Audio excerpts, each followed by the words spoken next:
আমরা আগে একটু সিলেবাসটা দেখে তারপর রিয়াক্ট দেখতেছিলাম, সেটা আবার শুরু করি। হ্যাঁ, প্রথমে আমি আমাদের কোর্স আউটলাইনে চলে যাই।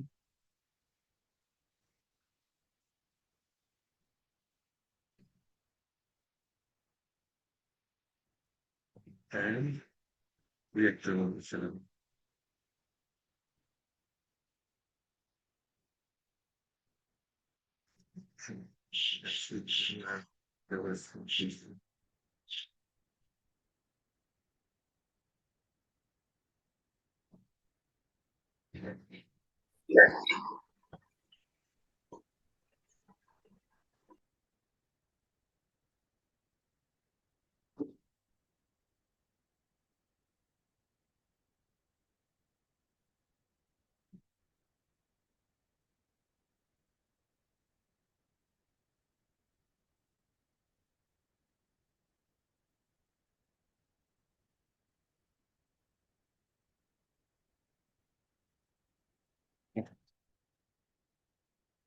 রিয়াক্ট জেএসে আমি সিলেবাসটা একটু আবার একটু ওভারভিউ করি, আর গত ক্লাসে কি করেছি একটু দেখে নিই। তারপর হচ্ছে কি আমি রিয়াক্ট জেএসটা হচ্ছে কি আপনার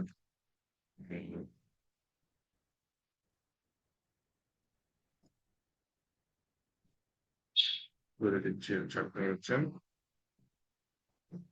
327 শুরু করবেন।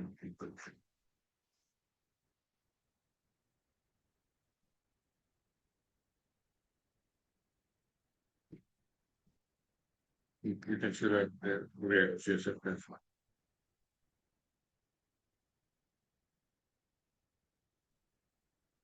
লাস্ট ক্লাসে কি করেছি যদি একটু দেখেন।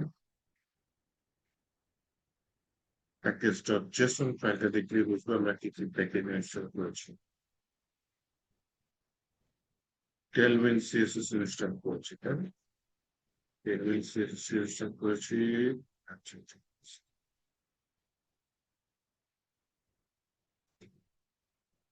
এইখানে এখানে একটা কাজ করি, এটা হচ্ছে আর তারিখ মাঝে মানে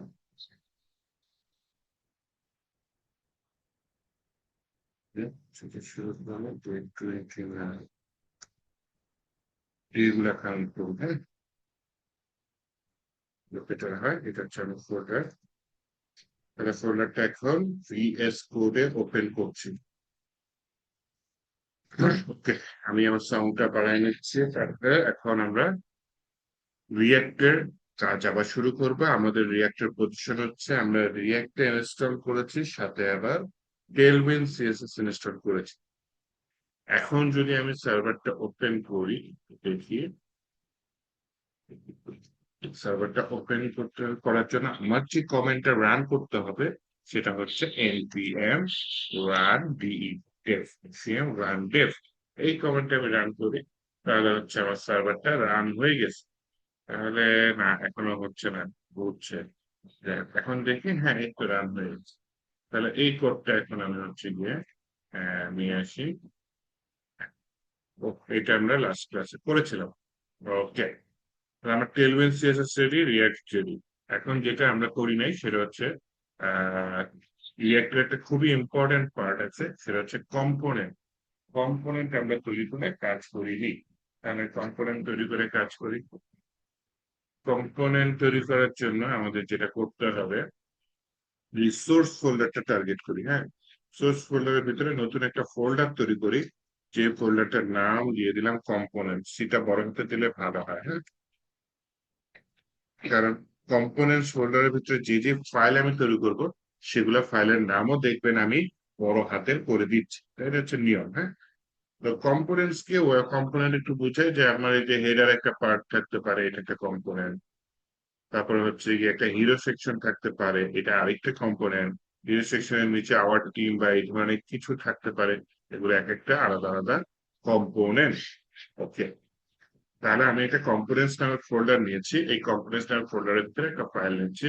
সেটা হচ্ছে গিয়ে যে কোনো কম্পোনেন্ট নাম নিতে পারি, আমি মনে করেন উপরের অংশটা উপরে, এর জন্য নাম নিলাম হেডার HEADER ডট JSX। তাহলে একটা হেডার ফাইল নিলাম যেটার ভিতরে আমার কম্পোনেন্ট থাকবে। হ্যাঁ, ওকে, এবার কম্পোনেন্ট তৈরি করার নিয়মটা দেখি। হ্যাঁ, রিয়াক্ট ইনস্টল করার পূর্বে একটা এক্সটেনশন হয়তো বলে নিয়েছিলাম, সেটা হচ্ছে এক্সটেনশনটা ইনস্টল করে নিয়ে, এটা হচ্ছে রিয়াক্ট এক্সটেনশন প্যাক। এটা কিন্তু নিজে কোনো এক্সটেনশন না, এইটা ভেতরে আরো অনেকগুলো এক্সটেনশন আছে, 6টার মতো এক্সটেনশন আছে, যে React code snippet, ESLint, JavaScript, ES6 snippets, আর অনেক কিছু আছে, হ্যাঁ। তো এই এতগুলা প্যাকেজ মিলে একটা প্যাকেজ রিয়াক্ট এক্সটেনশন প্যাক। তো এই প্যাকেজটা আপনারা ইনস্টল করে নিন। তাহলে কি হবে, এই যে যখন আমি কম্পোনেন্ট তৈরি করব, জাস্ট টাইপ করবো RSC, RSC দিলে রিয়াক্ট এক্সটেনশন প্যাক চলে আসবে, হ্যাঁ। তাহলে এই যে এখানে আমার ইরোড ধরতেছে যে রিয়াক্ট, এখানে আমি ডিফাইন করেছি, ইম্পোর্ট করেছি কাকে, রিয়াক্ট কে। এই যে এই লাইনের কোডটা, এটা যেহেতু আমাকে ইএসলিন্ট ইরোড দিচ্ছি, ইএসলিন্ট একটা সিস্টেম যেটা হচ্ছে কি আমাকে ইরোড দেয়, যে ইএসলিন্ট সিজিএস প্যারাস। তাহলে এটা না লিখলেও চলে, এটা আমি উঠে নেব। এইখানে আমি H1 ট্যাগের মধ্যে লিখলাম header 1 কম্পোনেন্ট, এর লিখতে পারি যে কোনো কিছু, এটা লিখলাম heading 1, অথবা হেডার কম্পোনেন্ট এরকম কিছু, HA হেডার কম্পোনেন্ট।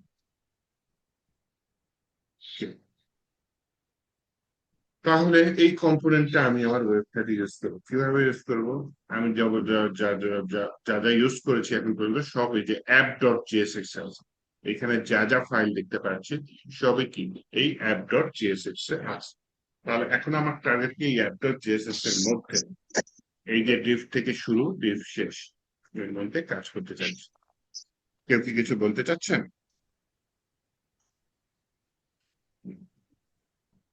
আমি বলতে না, মাইকটা একটু মিউট করবো।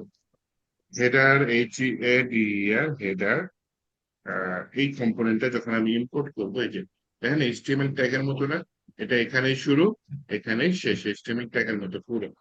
তো এই হেডার কম্পোনেন্ট যেটা, এই হেডার কম্পোনেন্টের মধ্যে হচ্ছে কি এটা ইম্পোর্ট করতে হবে, এটা কিন্তু সরাসরি এখানে কাজ করলে হবে না, কিন্তু যেহেতু আমার VS কোড এক্সটেনশন আছে, তাই এটা ইম্পোর্ট হয়ে গেছে।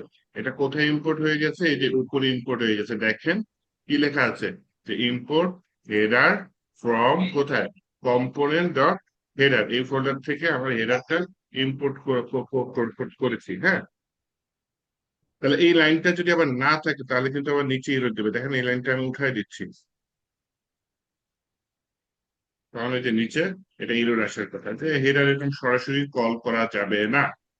তাহলে এই যে হেডার, এটা সরাসরি কল করা যাবে না, এটাকে উপরে ইম্পোর্ট করে নিতে হবে। এই যে কন্ট্রোল স্পেস দিলাম, এই যে সাজেশন বক্স আসছে, হেডার কোথা থেকে, এই ফোল্ডারের ভিতরে, কম্পোনেন্টস ফোল্ডারের ভিতরে হেডার ক্লিক করলাম, এই যে উপরে ইম্পোর্ট হয়ে গেছে। তাহলে যারা নিউ আছেন তাদের জন্য আবার রিপিট করতেছি, কম্পোনেন্ট হচ্ছে একটা পার্ট ওয়েবসাইটের, হেডার পার্ট থাকতে পারে, ফুটার পার্ট থাকতে পারে, বডি পার্ট থাকতে পারে। কম্পোনেন্ট তৈরি করার নিয়ম হচ্ছে, কম্পোনেন্টস নামে একটা ফোল্ডার করে নিয়ে, সবাই ম্যাক্সিমাম এভাবেই করে, সেই কম্পোনেন্টস ফোল্ডারের ভিতরে অনেকগুলো কম্পোনেন্ট ফাইল থাকতে পারে। এই header.jsx একটা কম্পোনেন্ট ফাইল, এই header.jsx নামে ফাইল আছে, আবার footer.jsx নামে কম্পোনেন্ট থাকতে পারে, আবার হচ্ছে কি hero.js, বিভিন্ন সেকশনের নামে আবার বিভিন্ন কম্পোনেন্ট থাকতে পারে। কম্পোনেন্ট তৈরি করার নিয়মটা কি, কম্পোনেন্ট ফাইলের নামটা অবশ্যই বড় হাতের হতে হবে, হ্যাঁ। কম্পোনেন্ট ফাইলের নামটা বড় হাতের হতে হবে। কম্পোনেন্টের ফাইলটা হচ্ছে গিয়ে আপনার ওই নামেই একটা ফাংশন তৈরি করতে হবে, দেখছেন আমার ফাংশনের নাম কি হেডার, হেডার কি একটা JSX ডাটা রিটার্ন করতেছে, এই সেই JSX ডাটা যেটা দেখতে HTML এর মতো। এই হেডার ফাংশনটা কি করতে হবে, এক্সপোর্ট করতে হবে, এক্সপোর্ট ডিফল্ট কাকে, এই হেডার ফাংশন। এইটা ছোট হাতের দিয়ে না দয়া করে, তাহলে বিপদ হয়ে গেল।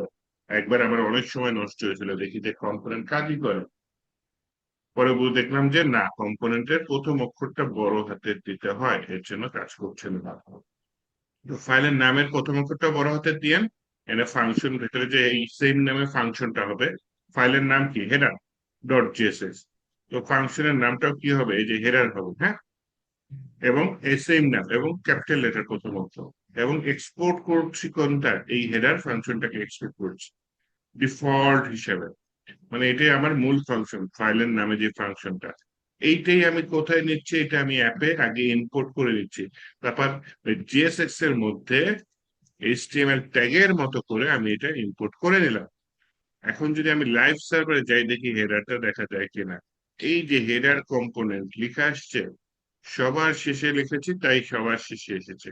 আমি হেডার জিনিসটা উপরে থেকে নিচে কেন লিখবো, তাই না? তাহলে আমি এখানে অ্যাপ ডট জিএসএস এ হেডার কম্পোনেন্টটা এই বাটনের নিচে না লিখে আমি উপরে লিখতে চাচ্ছি, বোধহয় শুরুতেই লিখে দিই। হ্যালো ওয়ার্ল্ড এর আগেও লিখে দিলাম যে আগেই লিখে দিলাম যে হেডার। ওকে, যদি আমার এটাই হয়ে থাকে তাহলে যদি দেখি, হ্যাঁ হেডার কম্পোনেন্ট লেখাটা কি উপরে চলে গিয়েছে, তাই না? হেডার কম্পোনেন্ট এখন উপরে আছে। তাহলে এইভাবে আমি কম্পোনেন্ট ডিজাইন করে বিভিন্ন জায়গায় বিভিন্ন পজিশনে নিয়ে বসাতে পারি। ওকে, তাহলে হচ্ছে কি এটা হচ্ছে হেডার কম্পোনেন্ট, এটা হচ্ছে এরকম আসতেছে। কারো মাইক অন আছে, যদি না লাগে অফ করে দেন।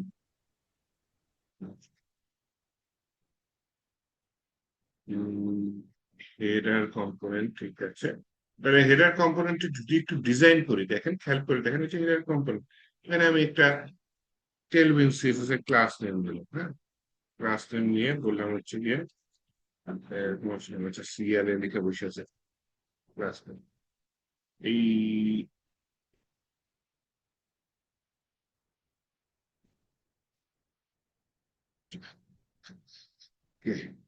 এটি ক্লাস নেম, কারণ এখানে ক্লাস চলে না আমরা জানি। ক্লাস নেম টেলভিউ সিএসএস এর ক্লাস। হুম, যেটা হবে টেলভিউ সিএসএস এর কিছু ক্লাস দিই, যেমন এখানে দিলাম টেক্সট টেক্সট ফর এক্সাম্পল। তাহলে দেখুন এটা বড় হয়ে গেছে, তাই না? তারপর বললাম কি টেক্সট ব্লু, অনেক শেড আছে ব্লু কালারের, আমি এই যে দেখেন 600 নম্বর শেডটা দিলাম, একটা কারো ব্লু কালার তৈরি হয়ে গেছে। এভাবে হেডার কম্পোনেন্ট আমি আমার সিএসএস অ্যাপ্লাই করবো। হেডার কম্পোনেন্ট আসছে আমার অ্যাপ ডট জেএসএস এর সাথে। এই অ্যাপ ডট জেএসএস ফাইলটা আমার গিয়েছে মেইন ডট জেএসএস এর ভিতরে। এই মেইন ডট জেএসএস ফাইলটা যখন রেন্ডার হচ্ছে, তখন অ্যাপ ডট জেএসএস কে রেন্ডার করতেছে। এবং অ্যাপ ডট জেএসএস এর মধ্যে অনেকগুলো কোড আছে, এর মধ্যে আবার হেডার কম্পোনেন্টে চলে এসে উপরে বসে যাচ্ছে। এইভাবে ওয়েবসাইটের বিভিন্ন পার্ট গুলা বিভিন্ন কম্পোনেন্টে আমি ভাগ করে দিতে পারি। বুঝার সুবিধার্থে আমি আরেকটা কম্পোনেন্ট দিচ্ছি। কম্পোনেন্টের নাম দিলাম কি যথারীতি ফুটার ডট জিএসএক্স। ডট লিখেছি না কমা লিখেছি, মনে হয় ডটই লিখেছি। আবু সাইদ কিছু বলতে চাচ্ছেন? জি স্যার। স্যার রিয়েক্টটা শেখা হচ্ছে কি কি জন্য? রিয়াক্টর, যাতে আপনারা ফ্রিল্যান্সিং এ ভালো করেন, জবে ভালো করতে পারেন। রিয়াক্ট একটা জাভা স্ক্রিপ্টের ফ্রেমওয়ার্ক। শুধু জাভা স্ক্রিপ্ট করে ধরেন আপনি যদি জব খুঁজেন পাবেন না। একটা ফ্রেমওয়ার্ক জানা লাগে, যেমন অ্যাঙ্গুলার জেএস আছে, ভিউ জেএস আছে, রিয়াক্ট জেএস আছে। তো রিয়াক্ট জেএস একটা ফ্রেমওয়ার্ক, এটা শিখলে দেখা যাবে কি আপনি তো জাভা স্ক্রিপ্টে বিভিন্ন ভাবে কোড করতে পারেন। তো আপনার কোড দেখা যাবে, আমি যদি আমি একসাথে কাজ করি, দেখা যাবে আমি আপনার কোড বুঝতেছি না, এরকম হইতে পারে। কিন্তু এমন যদি হয় যে আপনিও রিয়াক্ট করেন, আমিও রিয়াক্ট করি, তখন দুইজন মিলেমিশে একটা সুন্দর ওয়েতে কাজ করতে পারবো। ফ্রেমওয়ার্ক করে রিয়াক্ট একটা ফ্রেমওয়ার্ক, ঠিক না লাইব্রেরি, কিন্তু ফ্রেমওয়ার্কের মতো ইউজ করা যায় রিয়াক্টটাকে। বুঝতে পেরেছেন? এটা একটা জি স্যার, বুঝতে জাভাস্ক্রিপ্টের পারতেছি। লাইব্রেরি, যাতে আমরা জাভাস্ক্রিপ্টের অ্যাডভান্স লেভেলের কাজগুলো সহজে করতে পারি। আর একটা প্রপার ওয়েতে করতে পারি, একটা নির্দিষ্ট প্রফেশনাল ওয়েতে যাতে কাজটা করতে পারি। জি তো স্যার, আপনি বুঝতে দেখবেন যে পারছি। জবে যদি অ্যাপ্লাই করেন, দেখবেন যে আহ, শুধু জাভাস্ক্রিপ্ট চাই না, সাথে কোনো একটা ফ্রেমওয়ার্ক চাই। আচ্ছা, তো এই যে ফুটারের যে আমি ইম্পোর্ট করেছি, একটু মনে করে দেখেন, হেডারের মধ্যে যে উপরে রিয়াক্ট ছিল এটা আমি কেটে দিছি। ফুটারেও লাল বাতি জ্বালায় দিছিল। React is define but never use, এটা বলেছে যে রিয়াক্ট তুমি ডিফাইন করেছো কিন্তু নিচে কোথাও ইউজ করো নাই। যেহেতু ইউজ করিনি, তাহলে এটা আমি ফেলে দিই এখানে। এখানে আপাতত লিখলাম যে ফুটার কম্পোনেন্ট, ফুটার কম্পোনেন্ট। কিন্তু মনে করে দেখেন, শুধু এখানে কম্পোনেন্ট তৈরি করলে হবে? তাহলে কি আউটপুটে আসবে? আসবে না। আউটপুটে আসতেছে কোন ফাইলটা? এফ ফাইলটা। তাহলে এই ফুটার কম্পোনেন্টটা এফ ফাইলে ডিক্লেয়ার করতে হবে। তাহলে আমি যে অ্যাপ ডট জেএসএক্স এ আসি, উপরে আমি হেডার নিলাম, নিচে আমি ফুটার নিয়ে নিই। যারা শুধু ক্রিয়েটিভ ফ্রন্ট এন্ড শিখতেছেন তাদের জন্য মোস্ট ইম্পর্টেন্ট টপিক হচ্ছে এটা রিয়াক্ট। হ্যাঁ, আচ্ছা, ফুটারের মধ্যে আর্টটার পরে কার্সর নিয়ে আমি কন্ট্রোল স্পেস দিয়ে তারপর এটা এন্টার দিয়ে যে উপরে ইম্পোর্ট আছে এটা আমি সেভ করে দেবো। সেভ করলে যে নিচে দেখেন ফুটার কম্পোনেন্ট চলে আসছে। এবার আমি যদি হেডারের মতো ফুটারে কিছু ডিজাইন করে দিই, যেমন এখানে ক্লাস নেম নিয়ে বললাম, মনে করেন দিয়ে দিলাম টেক্সট 2 এক্সেল 3 এক্সেল দিয়ে দিলাম, আর বললাম টেক্সট, আর কি নেওয়া যায়, গ্রিন নিয়ে নি, হ্যাঁ গ্রিন 600 নিয়ে নি। দেখুন এই কম্পোনেন্টও আসছে, কালারটাও চেঞ্জ হয়ে গিয়েছে। তাহলে আমি এরকম ওয়েবসাইটের বিভিন্ন পার্ট গুলো বিভিন্ন কম্পোনেন্টে রেখে ভেঙে ভেঙে কাজ করতে পারি রিয়েক্টে। তাহলে কম্পোনেন্ট বেস কাজ করার কারণে দেখা যায় কাজ করতে অনেক সুবিধা হয়। অনেক কিছু আমরা ভেঙে ভেঙে মাইক্রো ছোট ছোট করে কাজ করা হয়। তো চিন্তা করে দেখেন একটা বড় কাজ দিয়ে একবারে করতে চান, জিনিসটা কিন্তু অনেক কঠিন হয়ে যায়। সেই বড় কাজটাই যদি আপনি ছোট ছোট ছোট করে ভাগ করে করেন, দেখা যাবে অনেক সোজা হয়েছে। তো রিয়াক্টে এভাবে আমরা কাজগুলা ছোট ছোট করে ভাগ করে করতে পারি। হ্যাঁ, আচ্ছা, এই যে আপনাদের মধ্যে অনেকের জাভা স্ক্রিপ্ট খুব কঠিন লাগছে, তাই না? যখন জাভা স্ক্রিপ্ট শিখাচ্ছেন, তো জাভা স্ক্রিপ্ট যদি কঠিন লাগে যেটা করবেন অল্প অল্প করে শিখেন, ছোট ছোট ভাগ করে করে আমার ভিডিও গুলা দেখেন। আমার ভিডিও দেখতে হবে এমন কোনো কথা নেই, আরো অনলাইনে প্রচুর ভিডিও আছে, আগে জিনিসটা বুঝেন। হ্যাঁ, তারপর সহজের মধ্যে W3 স্কুল আছে, সেখানে দেখেও করতে পারেন। আস্তে আস্তে বুঝলে দেখা যাবে আস্তে আস্তে আপনার বড় জিনিসটা আয়ত্তে চলে আসছে।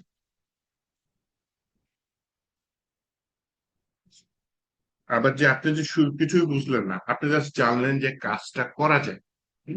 জাস্ট কি জানলেন, হ্যাঁ কাজটা করা যায়, এভাবে করা যায় দেখলেন, এটাই এনাফ। এটা আপাতত অনেকের জন্য enough। পরে আস্তে আস্তে শিখলেন, সমস্যা নেই। কিন্তু আপনি যদি একদমই নাই জানেন যে হ্যাঁ কাজটাকে করা যায়, তাহলে তো বিপদ, তাই না? আচ্ছা, ঠিক আছে, তাহলে একটু আমরা কম্পোনেন্টের ভিতরে, হ্যাঁ বলেন, কিছু বলতে চাচ্ছেন কেউ? জি জি স্যার। স্যার আমরা কিভাবে বুঝবো স্যার আমরা যে জাভা স্ক্রিপ্টে এক্সপার্ট হব?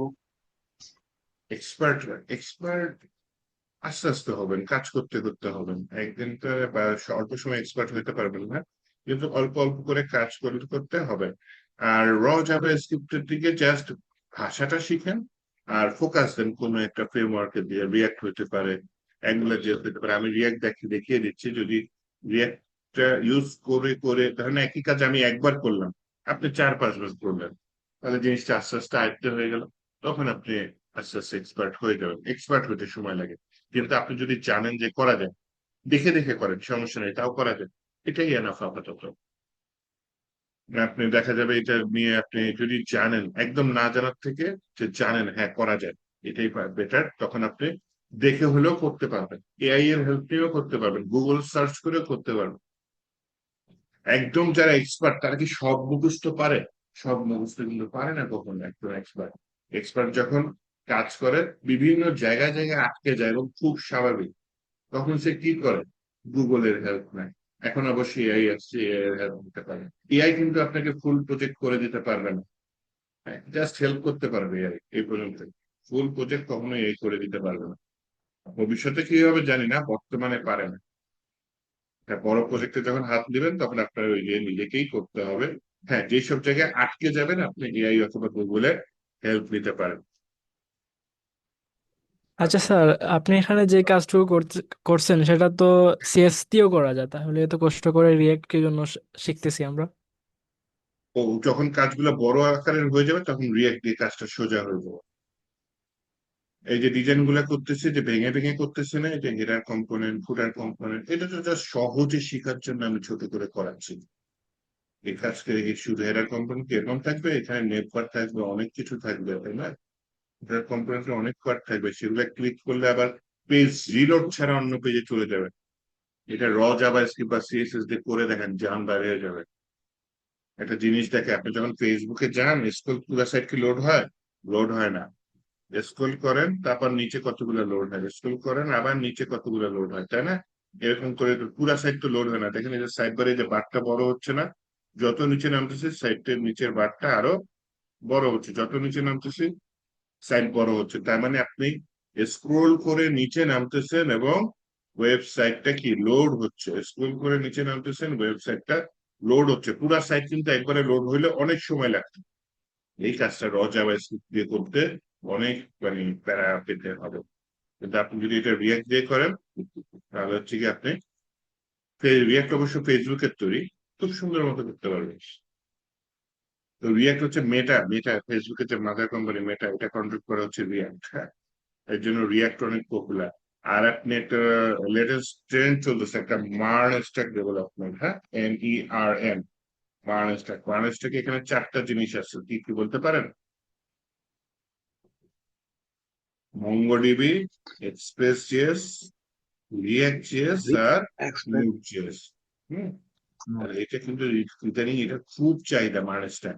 তো এখানে আচ্ছা দেখবেন স্যার, এখানে ওদের নোড জেএস আর রিয়েক্ট জেএস এর মধ্যে পার্থক্যটা কি? ওই যে আমরা জাভাস্ক্রিপ্ট শেখার শুরুর দিকে যখন রিয়েক্টের ওয়েবসাইট থেকে একটা সফটওয়্যার ডাউনলোড করছিলাম। আচ্ছা, নিউড জিএস সাধারণত একটা এনভায়রনমেন্ট বা নোড.js এর কাহিনী বলি। জাভাস্ক্রিপ্ট মূলত ফ্রন্ট এন্ডে রান করার জন্য তৈরি হয়েছিল, কিন্তু আহ, পরে দেখা গেল যে একজন চিন্তা করলো যে জাভাস্ক্রিপ্টটা তো ব্যাক এন্ডেও রান করা যেতে পারে, তাই না? তো সেজন্য সে হচ্ছে নোড.js-টা আবিষ্কার করছে। নোড.js কি একটা এনভায়রনমেন্ট বা একটা পরিবেশ সেট আপ করে দেয় যেখানে ব্যাক এন্ডে জাভাস্ক্রিপ্ট রান করা যাবে। ব্যাক এন্ড বলতে বোঝায় আপনার পিএইচপির নাম তো শুনছেন, তাই না? পিএইচপি একটা ব্যাক এন্ডের ল্যাঙ্গুয়েজ। আবার হচ্ছে পাইথনের ফ্রেমওয়ার্ক আছে জ্যাঙ্গো, এটা হচ্ছে ব্যাক এন্ডের, হ্যাঁ। আবার হচ্ছে কি আপনার কি আছে, জাভা দিয়েও কিন্তু ব্যাক এন্ডের কাজ করা যায়। তো জাভা স্ক্রিপ্ট যেটা আমরা শিখতেছি ফ্রন্ট এন্ডের জন্য, যদি এইটাও ব্যাক এন্ডেই ব্যবহার করা যায় তাহলে ভালো না? তো ওই নোড.js অ্যাকচুয়ালি কোনো ল্যাঙ্গুয়েজই না বা ভাষাই না। নোড.js হচ্ছে একটা এনভায়রনমেন্ট বা পরিবেশ যেখানে আমি জাভা স্ক্রিপ্টটা ব্যাক এন্ডে রান করবো।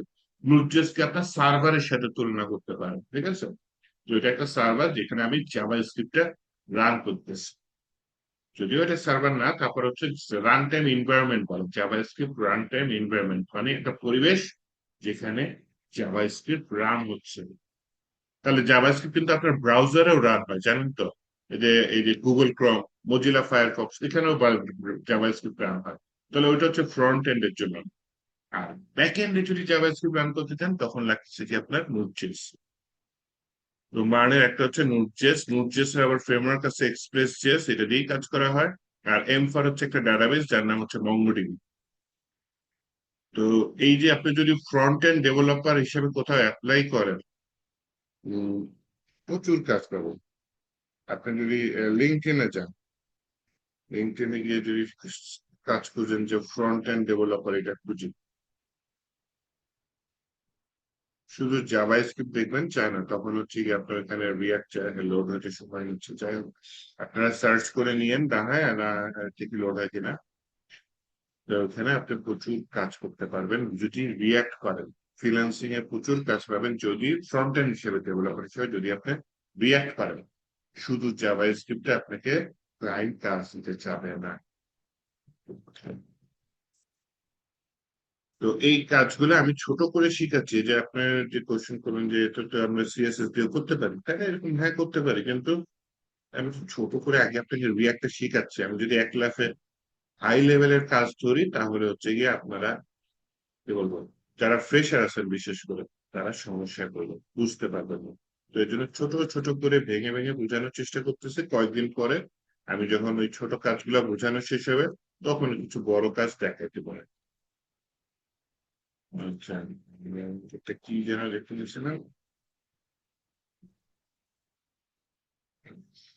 expectation versus reality।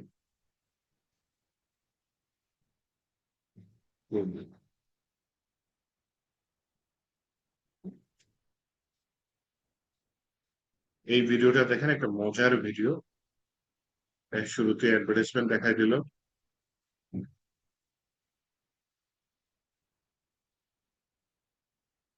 দেখেন, এটা হচ্ছে কি এক্সপেকটেশন, যে কোডিং করে ফাটাই দিচ্ছেন, তাই না? খুব এক্সপার্ট, কোডিং করে উড়াই দিচ্ছেন একেবারে, দুই হাত দিয়ে দুই চোখ দিয়ে দুই দিকে তাকায় তাকায় কোডিং করছেন সানগ্লাস করে। কিন্তু এটা শুধু এক্সপেকটেশন রিয়ালিটি কি জানেন? এই যে দেখেন এই ভদ্রলোক কোডিং করতেছে, সে যথেষ্ট এক্সপার্ট, কোডটা রান করছে আর ইরোড দিছে।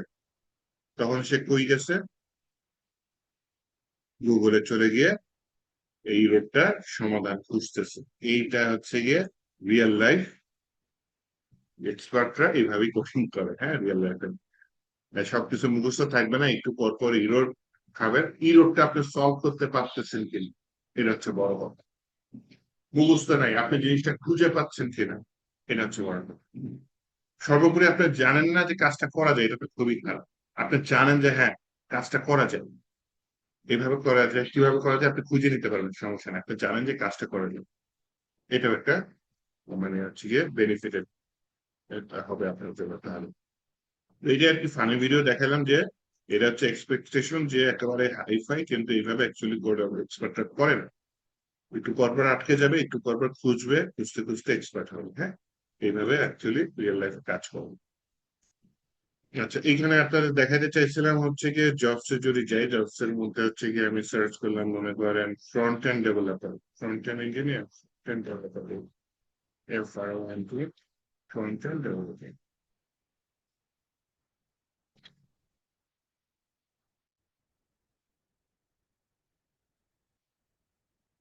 আপনি কিন্তু ওই যে টেলভিন সিএসএস না শিখে র সিএসএস এ কাজ করতে পারেন, কিন্তু টেলভিন সিএসএস ই দেখা যায় ম্যাক্সিমাম ক্ষেত্রে চায়। সিনিয়র ফ্রন্ট এন্ড ডেভেলপার, এখানে কি চাচ্ছে?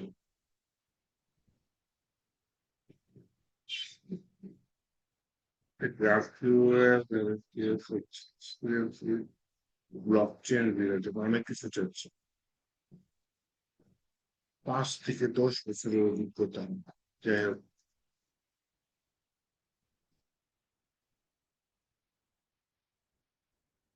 অনেক কিছু চাচ্ছে।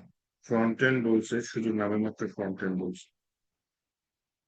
Python engineer, junior PHP library, full stack software, senior front end developer. দেখছেন এই যে ব্র্যাকেটে কি লিখে দিচ্ছে? React JS. আপনি যদি রিয়াক্ট জেএস নিয়ে কাজ করেন কতদিন, বেশি না 2 বছর, তাহলে এই কোম্পানিতে আপনি অ্যাপ্লাই করতে পারেন। স্যালারি বলেছে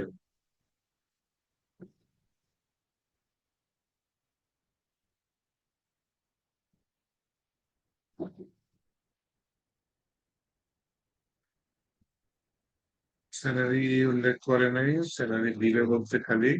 এনিওয়েজ, যেহেতু নামের আগে সিনিয়র আছে, তাহলে স্যালারি খারাপ দেওয়ার কথা নেই। হ্যাঁ, রিয়াক্ট নেটিভ ডেভেলপার, এটা দিয়ে আপনি মোবাইল অ্যাপস তৈরি করতে পারবেন রিয়াক্ট নেটিভ দিয়ে। হ্যাঁ, কিন্তু রিয়াক্ট নেটিভ শেখার আগে আপনাকে রিয়াক্টটা ভালো করে জানতে হবে। এরকম আপনার যে শুধু রিয়াক্টই আছে তা না, রিয়াক্টের কম্পিটিটরের নামগুলোও জেনে রাখেন। অ্যাঙ্গুলার জেএসও শিখতে পারেন, তারপরে হচ্ছে কি আপনার ভিউ জেএস আছে একটা, সেটাও শিখতে পারেন।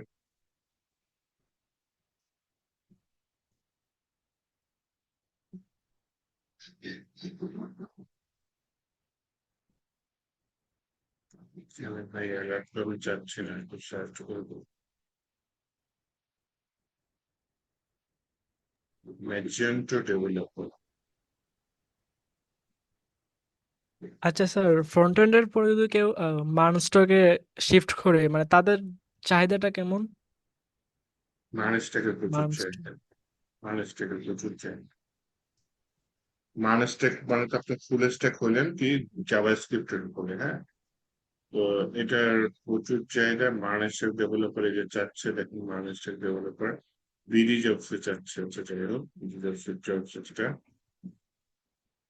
স্যালারি ভালো, মানুষটাকে প্রচুর স্যালারি দাও। আর হচ্ছে গিয়ে এখন ট্রেন্ড চলতেছে, ওয়েব ডেভেলপমেন্টের ট্রেন্ডই চলতেছে মানুষ স্ট্যাকের উপরে। দেখা যাচ্ছে হচ্ছে গিয়ে আরো যতগুলো স্ট্যাক আছে সেগুলোর থেকে এখন ডিমান্ড, মোস্ট ডিমান্ডেবল হচ্ছে ওয়েব ডেভেলপমেন্টের মধ্যে মানুষ স্ট্যাক। এটা আপনি হচ্ছে গিয়ে জবের মার্কেটের তো প্রচুর ডিমান্ড, আপনি ইস্যু করতে পারেন হচ্ছে গিয়ে ফ্রিল্যান্সিং এর যথেষ্ট ডিমান্ড আছে মার্নের।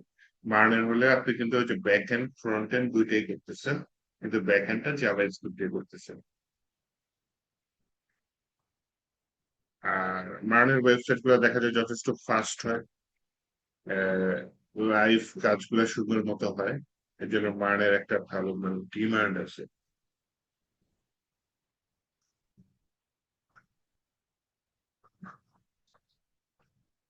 লোডিং হচ্ছে লোডিং হচ্ছে, জানেন তুমি চাইছিলাম কিছু ইয়া দেখে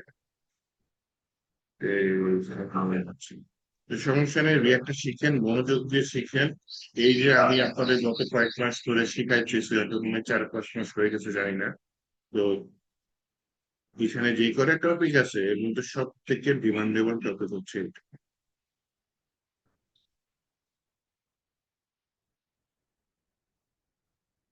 একটু বাসায় তাহলে আমি যা যা শিখাই সেগুলো প্র্যাকটিস করেন। আচ্ছা, কম্পোনেন্টটা আজকে শিখালাম, কম্পোনেন্টের মধ্যে একটা কাজ আছে, হ্যাঁ, কম্পোনেন্টের মধ্যে আমি চাইলে ডাটা পাস করে দিতে পারি। এটা একটু ভালো মতো দেখে একটা ডাটা পাস করে দিব। আচ্ছা, এইখানে মনে করেন একটা নতুন ফাইল নিলাম, সেটা নাম দিলাম মনে করেন person PERSON person info INF person info .jss এই নামে একটা ফাইল নিলাম, হ্যাঁ। তাহলে এখানে আমি হচ্ছে শর্টকাটটা কি যেন RSC, তাই না? এটা লিখে এন্টার দিলাম, আসছে। এখানে প্রথম লাইনটা লাল বাতি যেহেতু জ্বালাই দেয়, তা আগে লাগতো, এখন আর লাগে না, একজন ফেলে দিল। এখন যেটা করতে চাচ্ছি, এখানে কাজ করতে চাচ্ছি পার্সন ইনফো, এখানে কাজ করতে যাচ্ছি, কি কাজ করতে চাচ্ছি, এখানে আমি পার্সন নেম লিখে দিলাম মনে করেন H1 ট্যাগ নিলাম, এখানে বললাম পার্সন নেম, আপাতত লিখে দিলাম কামাল।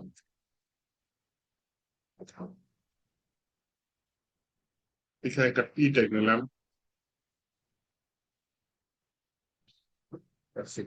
দিয়েছি। এখানে বললাম এইচ, দিয়ে দিলাম আপাতত দিয়ে দিলাম 24, বা আরেকটা P ট্যাগ নিলাম, এখানে বললাম হচ্ছে গিয়ে সিটি দিয়ে দিলাম, সিটি দিয়ে দিলাম আপাতত ঢাকা। আরেকটা P ট্যাগ নিলাম, এখানে বললাম হচ্ছে গিয়ে জেন্ডার বলতে, হ্যাঁ, আপাতত বলে দিলাম মেল। তো এই ডাটাটা আমি হচ্ছে গিয়ে দেখাতে চাচ্ছি, এটা কম্পোনেন্ট একটা, তাই না? আগে কম্পোনেন্টটা আমি লিঙ্ক করি, তারপরে এই কম্পোনেন্টের মধ্যে আমি ডাটা পাস করে দেখাবো, হ্যাঁ। তো কম্পোনেন্ট লিঙ্ক করার নিয়মটা কি? কম্পোনেন্ট লিঙ্ক করার নিয়মটা হচ্ছে কি, আমি যে অ্যাপসে আসি, আপাতত তো আমার একটাই ফাইল, ভবিষ্যতে অনেক ফাইল হবে, আপাতত একটা। এই অ্যাপস এর মধ্যে আমি যেটা দিতে চাচ্ছি সেটা হচ্ছে গিয়ে কি আমার এই যে পার্সন ইনফো, এই কম্পোনেন্টে PER+M, এই যে পার্সন। এখন যদি এটা ক্লিক করি না, উপরে আমার ফাইলটা ইম্পোর্টও হয়ে যাবে, এখানে জিনিসটা মোটামুটি চলে আসবে, খালি আমার এখানে ক্লোজটা দিয়ে দিতে হবে, ক্লোজটা দিয়ে দিলাম, এটা ক্লোজ হয়ে গেল। উপরে দেখেন ইম্পোর্ট হয়ে গেল পার্সন ইনফো, এবং আমার এখানে এটা চলে আসছে যে person name Kamal, person age কত 24, জেন্ডার মেল, সিটি ঢাকা। এখন এই ডাটাগুলো আমি ডাইনামিক করতে চাচ্ছি, এই যে নাম, এজ, জেন্ডার, ডাটা আগে একটা ডাইনামিক করি, পরে সবগুলো ডাইনামিক করবো, হ্যাঁ। তো দেখেন কিভাবে ডাইনামিক করা যায়। এখানে অ্যাট্রিবিউটের মতো স্টাইল করে মনে করেন নেম নামে একটা অ্যাট্রিবিউট দিলাম, নেম দিয়ে দিলাম কামাল, এবার দেখুন জামাল করবি। এই নেমটা আমার এখানে ধরতে হবে কোথায়, পার্সোনাল ইনফোটার ভিতরে। তো আগে যেটা করতাম সেটা হচ্ছে এখানে আমি প্রপস দিয়ে দিতাম, বা অনেকে করতো, দেন এই পার্সন নেমের এখানে আমি বলতাম কি যে প্রপস এর ভিতরে নেমটা, হ্যাঁ, দেখেন এই যে প্রপস এর ভিতরে কাকে ধরবো, ওই যে ওখানে কি নামে পাস করছি, নেম নামে পাস করছি, মনে করে দেখেন এখানে কি নামে পাস করেছি, নেম, NAME, নেম। তাহলে এইটাই হচ্ছে কি আমার এই যে পার্সন প্রপস ডট নেম, এইভাবে দিতে পারি। দিলে হচ্ছে কি দেখেন আমার পার্সোনাল কি জামাল চলে আসছে না, জামাল চলে আসছে। তাহলে এখানে আবার props dot age, props dot gender আর ওইখানে পাস করে দিই, তাহলে কিন্তু কাজ করবে। ওই যে প্রপস ডট পুরোটা না লিখে আমি চাইলে প্রপসটাকে এখানেই ভেঙে ফেলতে পারি, এই কাজটাকে বলে স্ট্রাকচার, হ্যাঁ। কিভাবে, এরা প্রপস লিখবো না, এখানে সেকেন্ড ব্র্যাকেট দিয়ে দিব, ওইখানে কি নামে ছিল, নেম নামে, তাই না? এখানে জাস্ট নেম নিয়ে দেব। তাহলে কি হবে, এখানে আবার প্রপস ডট নেম লেখা লাগবে না, শুধু নেম লিখলেই কাজ হয়ে যাবে। দেখি, লিখি আমার কাজ হচ্ছে না, কাজ হয়েছে। আবার মনে করেন আমার ওখানে দরকার কি, আগের ফাইলটা যাই, এইচ দরকার, তাহলে আমি আরেকটা অ্যাট্রিবিউট নিই যেটার নাম দিলাম এইচ। এইচ দিলাম মনে করেন 35। তাহলে এই এইচটা আমি এখানে কল করি কোথায়, এখানে কল করি এই যে 24 এর জায়গায় আমি এই যে এখানে এইচ টু জাভাস্ক্রিপ্টের ভেরিয়েবল, তাই না, এর জন্য সেকেন্ড ব্র্যাকেটের মধ্যে দিচ্ছি। তাহলে এখানে সরাসরি এইচএস করলে হবে না, উপরে বলতে হবে যে আমার আরেকটা ডাটা আছে যেটা হচ্ছে এইচ। উপরে লাল বাতি চলতেছে ইয়েস লিঙ্কের কারণে, এটা ঠিক করা যায়। থাক, আপাতত মনোযোগ দেন।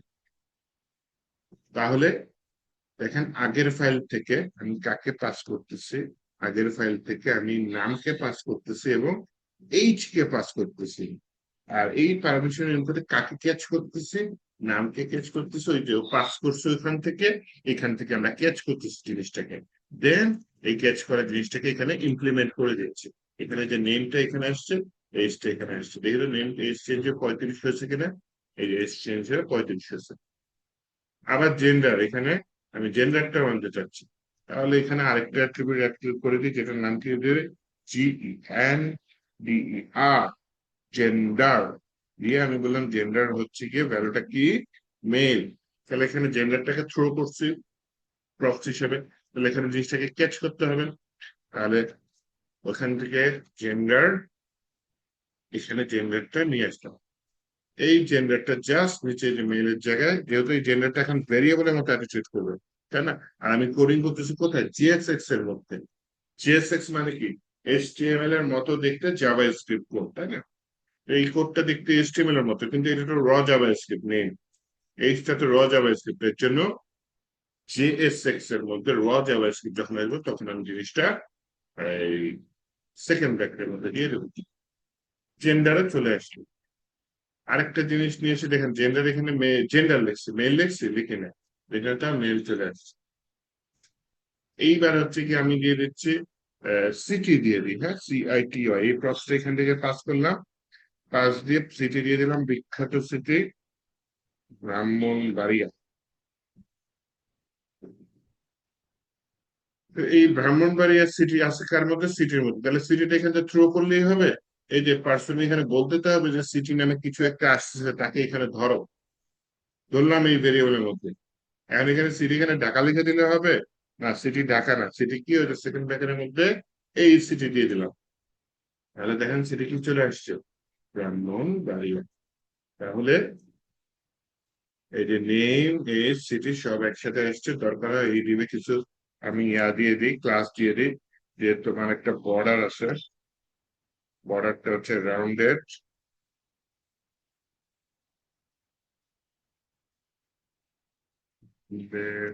দিয়ে দেবেন রাউন্ডেড, এল দিয়ে দিবেন, হ্যাঁ। তারপর হচ্ছে গিয়ে তোমার একটা শ্যাডো আছে, এটা টেলউইন্ড এর ক্লাস, হ্যাঁ। তারপর হচ্ছে একটু মার্জিন দিয়ে দিই, মার্জিন 5 দিয়ে দিই, 4 পেজে মার্জিন পাইলো। তারপরে প্যারিং দিয়ে দিই, 4 পেজে প্যারিং 5, এটা কোড দিয়ে দিলাম, যাই। তাহলে দেখি কি আসে, এরকম একটা ডিজাইন আসছে, তাই না। ওকে। আরেকটা বলি হচ্ছে ভাই, এটা হচ্ছে কি আমার উইথ দিয়ে দিই ম্যাক্স, আর একটা নির্দিষ্ট উইথ পাইলো। আর বলি ইনলাইন ব্লক দিয়ে দিই, হ্যাঁ, um inline display inline block পেয়ে যাবে।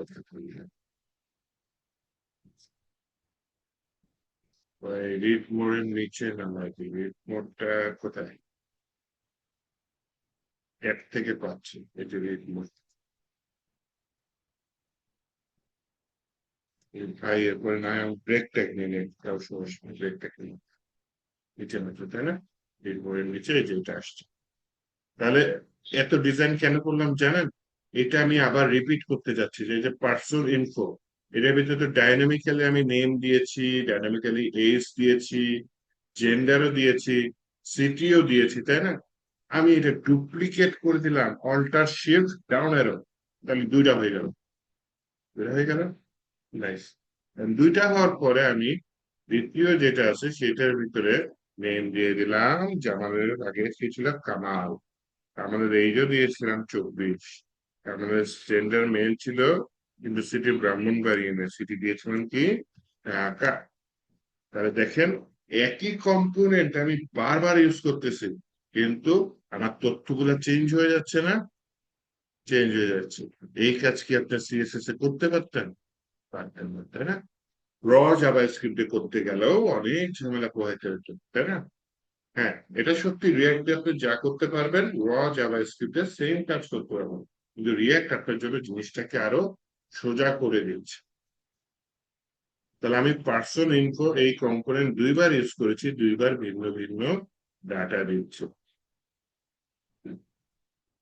মার্জিন ইউজ করছি লাইন ব্লক দিয়ে এক লাইনে আসছে, মার্জিন 5 চারপাশ দিয়ে 5 আছে, এখানে মার্জিন দিচ্ছে, এখানে মার্জিন দিচ্ছে, আচ্ছা ঠিক আছে।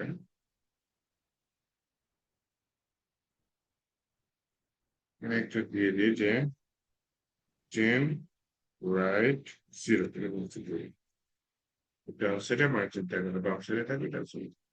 ওকে, তাহলে আবার যদি আমি এটা রিপিট করি, বলি যে এরপরে যে আসে তার নাম হচ্ছে তমাল, তার বয়স হচ্ছে মনে করেন 13, সে থাকে হচ্ছে মেল, সে থাকে হচ্ছে মনে করেন কোথা থেকে চট্টগ্রাম দিয়ে দেবে।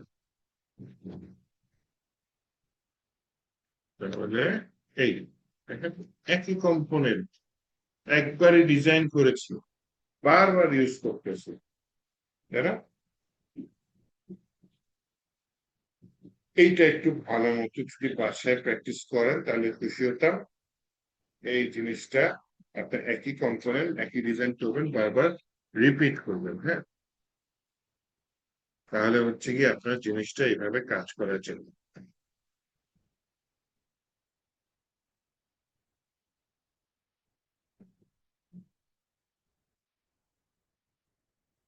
আর কি করা যেতে পারে, এখানে আমি ডিজাইন আরো চেঞ্জ করে দিতে পারি, যদিও এগুলো আপনাদের শেখানোর জন্য করেছি।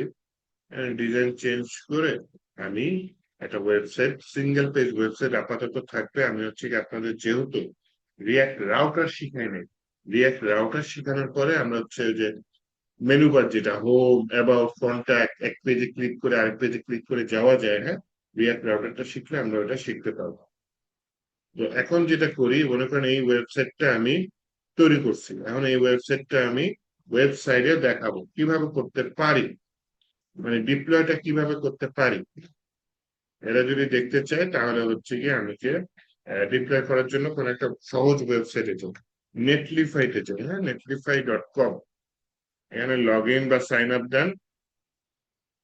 গিটহাব অ্যাকাউন্ট থাকলে গিটহাব অ্যাকাউন্টে ওই যে লগ ইন উইথ গিটহাব বা সাইন আপ উইথ গিটহাব দিলে, যেহেতু আমার আগে থেকে আছে সেহেতু এটা নেই। তো এখানে সাইট ডিপ্লয় করে কিভাবে একটু আপনাদের দেখাই, রিয়াক্টের প্রজেক্ট, এখানে দেখেন অ্যাড নিউ প্রজেক্ট আছে, এখানে গিয়ে আমি import and exist deploy manually, তাহলে আবারও বলি অ্যাড নিউ প্রজেক্ট এই বাটনটিতে ক্লিক করার পরে নিচে থাকবে কি ডিপ্লয় ম্যানুয়ালি, এই ডিপ্লয় ম্যানুয়ালিতে দিয়ে দিলাম, এই যে অপশনটা চলে আসলো। এখন আমার এখানে রিয়াক্ট না ডাইরেক্ট আমরা ফ্রি দিই না, এসব জায়গায় কি করি, রিয়াক্টটাকে আগে কম্পাইল করে নিই। তাহলে রিয়াক্টটাকে কম্পাইল করার জন্য আমার যে কমান্ড সেটা মনে রাখেন, npm space run space Dave, এই কমান্ডটা যদি রান করি তাহলে হচ্ছে সরি ভুল কাজ করেছি, ডেভ তো সার্ভার ওপেন করে, npm রান বিল্ড হবে, হ্যাঁ, আমি সার্ভারটা আবার বন্ধ করি, সার্ভার বন্ধ করলাম, কমেন্টটা হচ্ছে কি npm রান বিইউআইএলডি বিল্ড, লিখে ইন্টার দিলাম, তাহলে হচ্ছে গিয়ে ও বিল্ড করে আমাকে একটা ডিস নামে ফোল্ডার দিয়েছে, এই ডিস ফোল্ডারটাই আমি আমার এখানে ফেলে দেবো, হ্যাঁ, তাহলে জিনিসটা বাইরে চলে যায়। এই যে ডিস এখন টান দিয়ে ফেলে দিয়ে একটু ছোট করি জিনিসটাকে, এই এই ছোট এই দিয়ে ছোট হোক, তাহলে এখন আমার ডিস ফোল্ডারটা টান দিয়ে নিয়ে এসে এটার ভিতর ছেড়ে দিলাম, এটা আপলোড হয়ে যাচ্ছে, হচ্ছে হচ্ছে হচ্ছে, আপলোড হওয়ার পর ওরা দেখেন আমাকে একটা লিঙ্ক দিয়েছে, এই লিঙ্কে ক্লিক করেন তাহলে এই সাইটটা দেখতে পাবেন, দেখছেন? এখন গ্লোবালি আমার এই ওয়েবসাইটটা দেখা যাচ্ছে যেটা আমি বানিয়েছি, হ্যাঁ। তো এইটা আপনাদের দেখানোর উদ্দেশ্য হচ্ছে, আমি যদি ডিরেক্ট করে দিয়ে আমার লাগবে না, আমি আজকে আপনাদের একটা হোমওয়ার্ক দেবো যে আপনি রিয়াক্ট দিয়ে একটা সিঙ্গেল পেজ ওয়েবসাইট বানান, সিঙ্গেল পেজ। এটা হয়তো কোনো প্রোডাক্টের ল্যান্ডিং পেজ, এরকম কোনো ডিজাইন নিজের মতো করে, এটা হয়তো কোনো প্রোডাক্টের ডিজাইন হবে। আচ্ছা, আমি যেটা তৈরি করেছি এটা আমি কেটে ফেলে ফেলাই দিতে চাচ্ছি, ফেলে দিতে চাচ্ছি। কিভাবে ফেলে দেবো?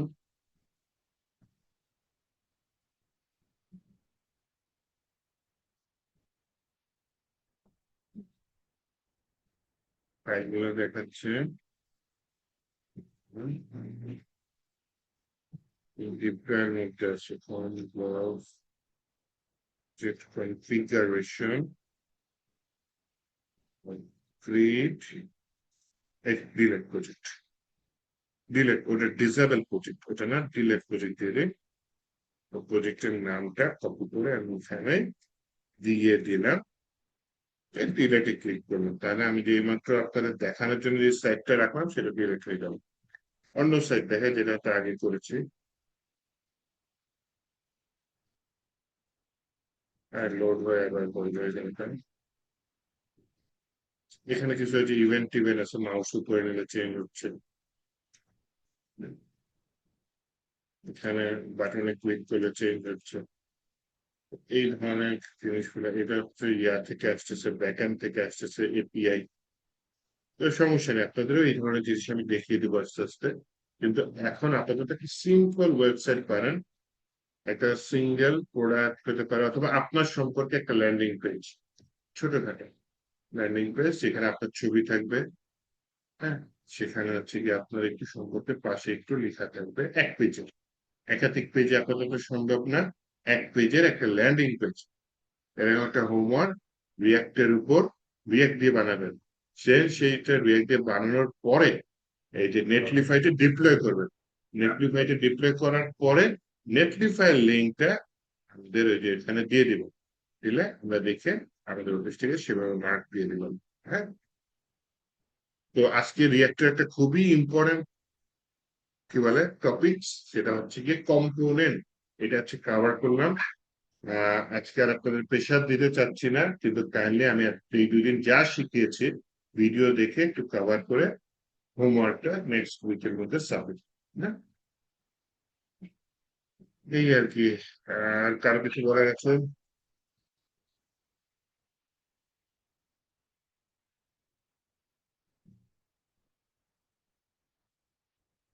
না থাকলে তাহলে আজকে খোদাহাফেজ। তাহলে হচ্ছে আপনি, আমি ভিডিও দিয়ে দেবো, দেখে নিয়ে নেন, হোমওয়ার্কটাও দিয়ে দিচ্ছি এখন, হ্যাঁ। আল্লাহ হাফেজ।